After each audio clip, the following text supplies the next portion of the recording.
为什么清朝皇帝不需要锦衣卫这种机构了呢？皇帝都是孤独的，他们都称自己为孤家寡人。从这一点上来说，作为一个皇帝，想要维护自己的权利，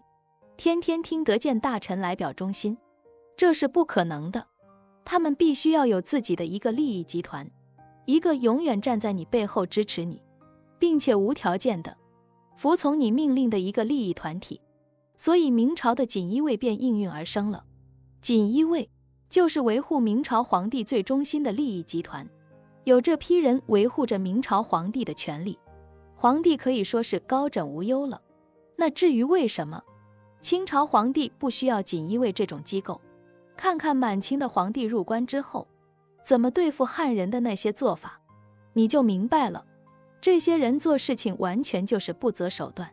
他们之所以没有成立一个类似于锦衣卫或者东厂、西厂这样的组织，其重要原因就是自清朝建立之初便已确立了自己的核心利益集团，而这个利益集团就是八旗子弟和满人。简单点来说吧，我们的社会上为什么会出现富人和穷人呢？富人把穷人手里的资源整合到自己的手里，他们利用这些资源来变现，所以就成了富人。这个世界上是不可能完全让富人或者穷人都消失的，资源的多少决定了你是一个富人还是一个穷人。所以对于一个王朝来说，不可能所有的人都是核心利益团体，人和人之间肯定是有纷争的，利益的分配肯定会出现不公平，而这些不公平必定会造成有些人就会对你离心离德，而有些人会紧紧地依附着你。对于满清来说，他们的根基，他们的资本是什么呢？那就是八旗子弟了。八旗子弟是陪伴他们征战天下的一大重要利器，所以无论是满清的哪一个皇帝，谁都不曾亏欠了八旗子弟的兵饷。而后期的话呢，满清直接动用国库，养了一帮不务正业的八旗子弟。正是因为整个国家所有的财富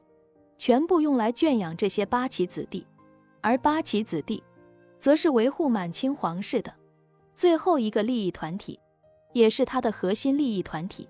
有了这批人，你还需要锦衣卫吗？这批人的利益和皇族是绑在一起的，那么八旗子弟中的任何一个人都可以成为皇帝的眼线，他们随时在皇宫或者在民间监视着大家的一举一动，稍有风吹草动就可以报告给皇上。所以满清的八旗子弟就相当于皇帝的锦衣卫了。欢迎关注我的频道，这样就不会错过更多精彩内容。